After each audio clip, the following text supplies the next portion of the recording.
I will do my reading practice from the book Magic. And here I am. Imagine being a high school student who just moved to a new city. You don't know anyone at your new school or who is friends with whom. So you need to learn through observation. If you repeatedly see Danny with Eric together, for example, you would assume they are friends.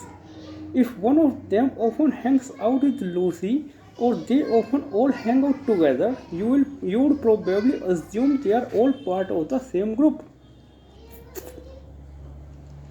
Along these lines, you might create other groupings based on who hangs out together. The jocks, geeks, gamers, and the theater kids.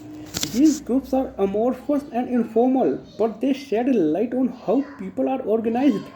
First, not everyone in the group hangs out together simultaneously. You might see two gamers talking before school, for example, and later see two different gamers grabbing lunch. But by seeing different pairs or subsets of them together often enough, you can get a sense of who belongs to the larger group. Second, some people are more strongly tied to particular groups than others. Lucy might often be there when the jokes hang out, for example, but Eric might not be. He might be there only 20% of the time. The same ideas can be applied to works.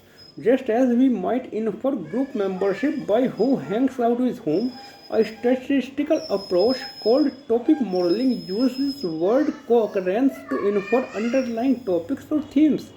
If songs that include the word love often include the word feel and hurt, for example, all those words might be grouped together. Similarly, if such words as bounce and clap or jump and shake often appear together, they might be grouped together as well. By looking across songs or any other passages of text and the words that appear in them, topic modeling groups words together based on how frequently they co-occur. Note that this approach doesn't require specifying the groups in advance. Rather than deciding that there must be some love songs and sorting each song based on whether it falls into that group or not, topic modeling lets the topic, example love, emerge from the data. The patterns of words across songs determines what the groups are and how many of them there should be. There might be two or three different types of love, for example, or themes such as family or technology that listeners might not even realize are there. But by looking across songs and the words that appear in them, the main themes emerge. In our case, running this approach across thousands of songs identified the main themes or topics that appear in song lyrics. Not surprisingly, love was a key theme. In addition to fairy love, example words like love, fire, and burn. For example, there was also uncertain love, that is, words like love, need, and never. But there were other themes as well. Body movement, that is bounce, jump and shake. Dance moves, that is bob, twerk and mash. And girls and cars, example girl, road, kiss and car among others. Most songs mixed multiple themes. Whitney Houston's I Wanna Dance with Somebody Who Loves Me clearly talks about dancing, but it's also a love song. Other songs focus on both family and positivity. Just as high school students can be both jokes and gamers or theater kids and class clowns, songs can be about multiple topics, some of them more strongly than others. By identifying how often these words from each theme appeared in each song, we quantified how much each song dealt with each theme. Then, by averaging across all songs in a genre, we could get a sense of what each genre tended to talk about. Country songs, for example, sang a lot about girls and cars. About 40% of their lyrics were about that topic, but not so much about body movement. Rap songs talked a lot about street cred and not so much about love. Dance and rock songs talked more about fairy love, while pop songs talked more about uncertain love. Finally, we analyzed the link between atypicality and success. Whether popular songs tended to talk about similar or different things from other songs in their genres. Sure, country songs tend to sing a lot about girls and cars, but any individual song may adhere more or less to the norm. It may focus a lot on that topic or not as much. Similarly, most rock songs talk about fairy love, but others are more about uncertain love or dance moves. By comparing each song with others in its genre, we could get a sense of how typical it was and whether that fact contributed at all to how popular it had become. It turned out that atypical songs were more successful. A country songs about girls and cars, for example, tended to do pretty well, but one that was about more atypical themes like dance moves or street cred was even more likely to be a hit. The more differentiated a song's lyrics were from its genre, the more popular it tended to be, and it was not just because famous artists tend to use more atypical lyrics or that atypical songs get more airplay. Even controlling for those aspects and dozens of other potentially confounding factors, atypical songs fit still sold more copies and generated more streams. In fact, even looking at cases where the same song charted in two different genres, that song ended up being more popular on the chart where it was more atypical. The artist, lyrics, and everything else remained the same. But in the genre where the lyrics were more unusual, the song did better. Difference drove success, returning to Lil Nas X's chart-topping hit. Understanding the link between atypicality and success helps explain why Old Town Road became so successful. The song has lots of country elements. It starts with the twang of a banjo instrumental, and its first lyrics are about a quintessential country thing. Riding horses, yeah, I am gonna like my horses to the old town road. I am gonna ride till I can't no more. Listen further, and it's full of country tropes, everything from cowboy boots and hats to Wrangler jeans and bull riding. Lil Nas X himself indicated that the tune was country when he released it. The country legend Billy Ray Cyrus appears on the remix, and when the song debuted on the Billboard charts, it appeared on the Hot Country Songs list. But listen more closely, and it becomes clear that Old Town Road is far from the typical country tune. In addition to horses and cowboy boots, it talks about porches being lean and booties. The remix with Billy Ray mentions Maseratis and Fendi sports bras and that cowboy hat rather than being a Stetson, it's from Gucci. The same goes for the music. Sure, there are banjo, but there are also 808s and bass throughout. Features more common in hip hop than in country. Indeed, though Old Town Road first appeared on the Billboard Country chart, it moved to the Hot Rap Songs chart the following week. Call it country trap, hip hop, or anything else you want, but Old Town Road is clearly atypical. This genre floating boundary busting tune defies classification.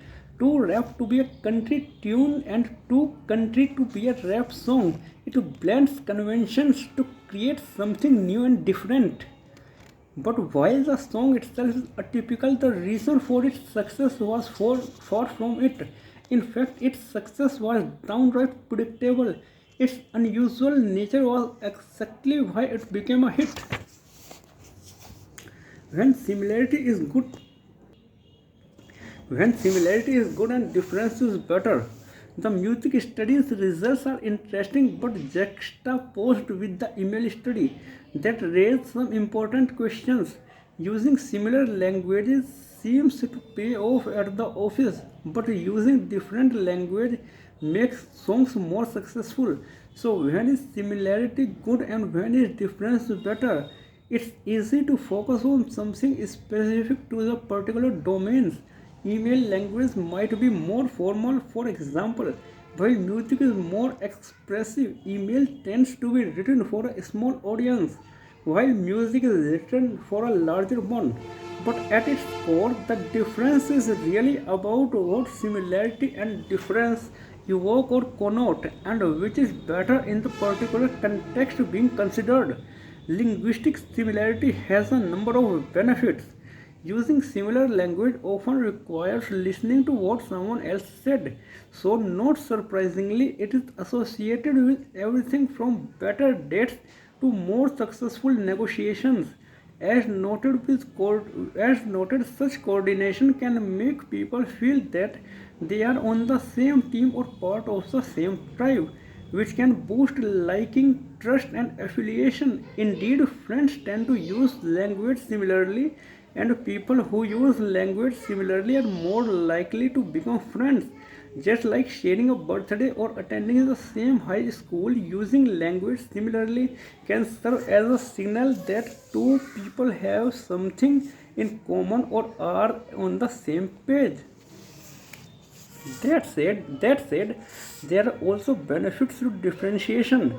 Just as having the same conversation over and over again would quickly get tedious, eventually people tire of hearing the same song.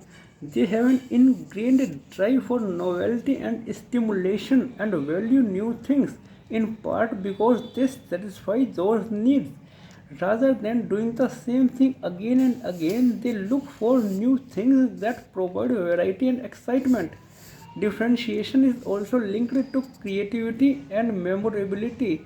Creative people's thoughts tend to jump among different ideas and slogans and movie quotes that are phrased more distinctively. Example, may the force be with you, or frankly, Scarlet, I don't give a damn, are easier to remember. Overall, then, similarity and difference can both be good and bad. Similarity feels familiar and safe, but can also be boring. Difference can be exciting and stimulating, but can also be risky. Consequently, whether similarity or difference is better depends on what is valued in a particular context. In most offices, fitting in is important. Sure, companies say they want innovation and creativity, but the main thing they want is for employees to follow directions and get their work done. They want people who can assimilate and be good members of the group, and group consistent language provides a useful signal. There may be times when difference is valued, but in general, similarity is preferred. When considering new music, however, people like stimulation, so difference is better. Atypical movies are also more successful, and the same may be true for other cultural products like musicals. One reason Hamilton was such a big hit was that its style diverged from what theater goers were used to. In fact, though atypical songs are generally more popular, the pattern for pop music is the reverse. This makes a lot of sense. Pop music, almost by definition, is about being similar rather than different, often derided for being bland or formulaic. It's designed to be mainstream rather than avant garde. Not surprisingly, then, in a domain in which familiarity is valued, similar songs are more successful. Are you working in a domain where creativity, innovation, or stimulation is valued? Linguistic differentiation may be beneficial. Are you doing a job where familiarity, fitting in, and safety are desired? Linguistic similarity may be better, which is most similar to a grapefruit. The beer, email, and music studies all examine similarity between things, between users and the community, people and their colleagues, songs and their genres. But it turns out that similarity also matters in a different way, and that is between pieces or parts of the same thing. That is the sections of a book. Even if you have not heard of The Girl with the Dragon Tattoo, you probably know someone who has. The psychological thriller was the first book in the Swedish author Stieg Larsson's Millennium series and introduced the world to its heroine Lisbeth Salander. a brilliant but deeply troubled computer hacker. Originally published in Sweden, the novel achieved great acclaim there before being translated throughout the world. The series has sold more than 100 million copies and has been listed as one of the top 100 books of the 21st century. Thank you. That's it for the day.